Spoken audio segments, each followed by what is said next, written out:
Hi, hello, how are you all this fine day? I hope that if you're here, you subscribe to this channel if you're not already, and you check out everything that's down below, especially today because there are not only my social media, my newsletter, my website, there's also going to be a couple of articles that are going to be really relevant to our topic that you will see in the title, and we'll give you just some more context for the things that I'm going to touch on.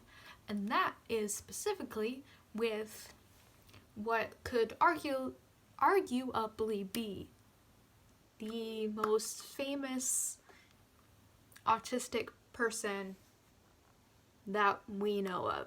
That is not a character that is out as autistic, and that is Temple Grandin.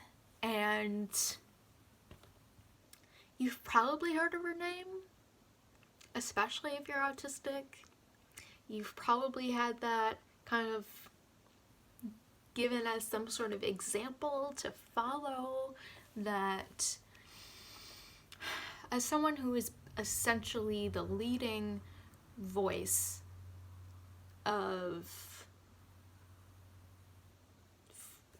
a famous autistic person, that means that her word is just kind of taken for it without necessarily much question when she's the only one out there.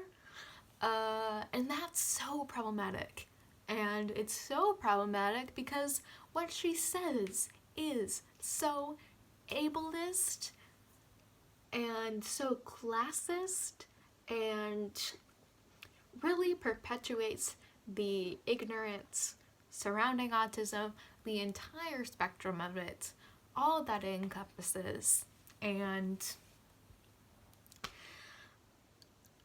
well, let's just dive into it. So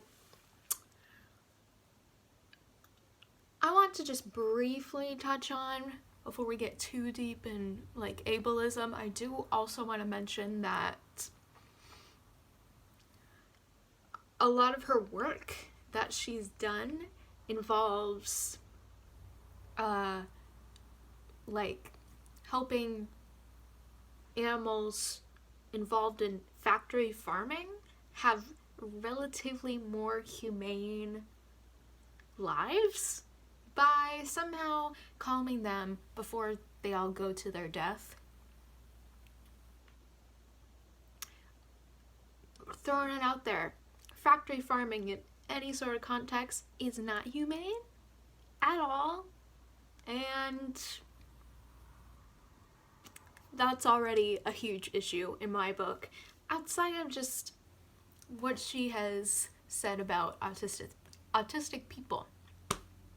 Now, when we see Temple Grandin, you see a woman that is pretty similar to autistic characters and stereotypes in that she's really invested in her work, she's very smart and accomplished, and has chosen to not have a family of any sort. And of course, for her, that stereotype is true, but is not true for all autistic people. That is for darn sure. Just because you're autistic does not mean that you won't have a family and you're not interested in that, nor does it mean that you are insanely smart in this really specific area. Also not true. And I will, as always, speak from my own experience here and what I understand, but neither of those for me are true. And I'm not alone in that. More things are what she says, what she has said, that are really damaging and ableist. For example, from her experience, where she is in what would be probably considered the boomer generation. She was brought up fairly well. She had extensive therapy growing up. She was diagnosed at a young age. She has said that high functioning autistic people are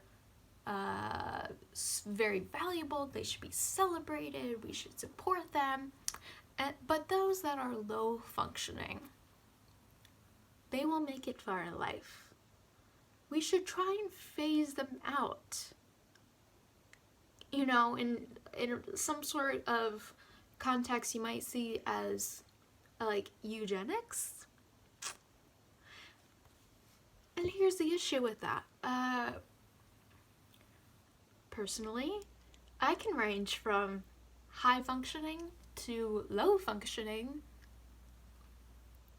I can range from that in a given day, in an hour.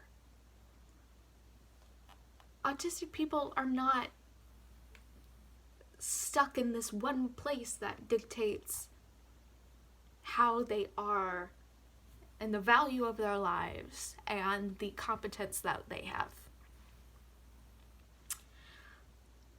Along those same lines, she says that nonverbal autistic people are in that same category, that they, you should pity them, that they are incapable of living a full life, as if, you know, there's only one way to communicate, and that's verbally.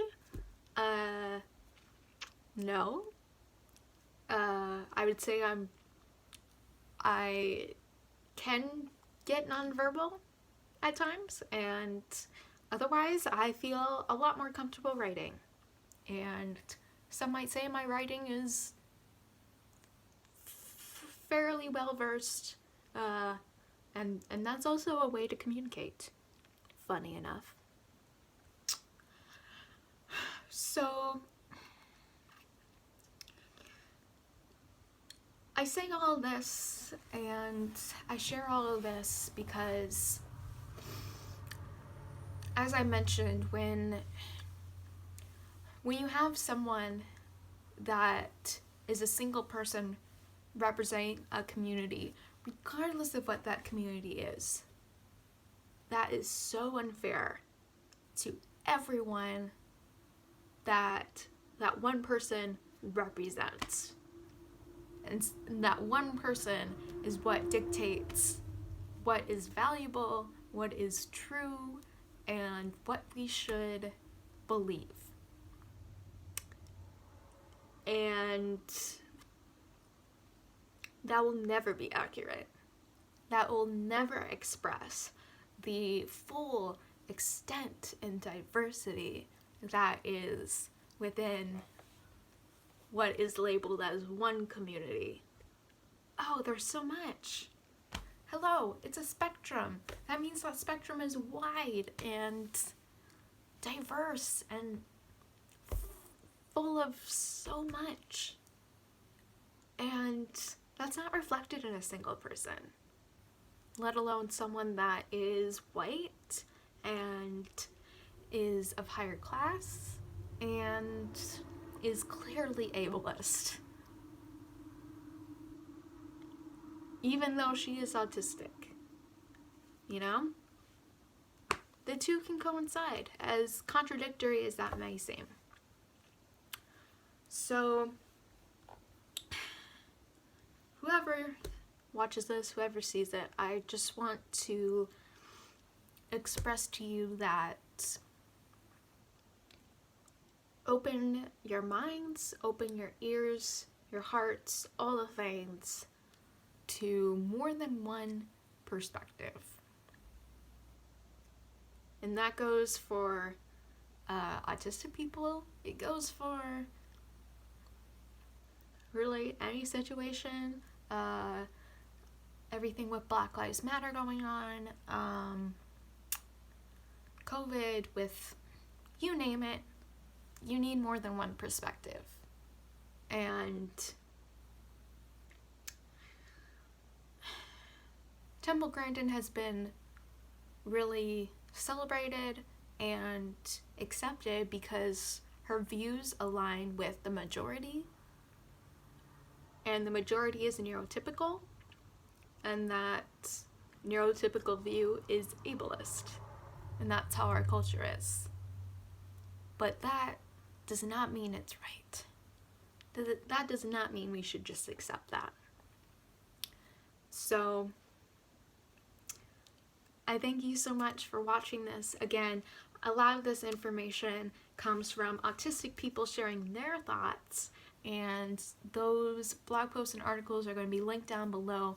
I really encourage you to read those, and while you're at it, you should subscribe to this channel if you're not already. How exciting! I share a lot of good things, and I would love to have you here. So sending you so much love and well wishes your way, and I will see you all next time.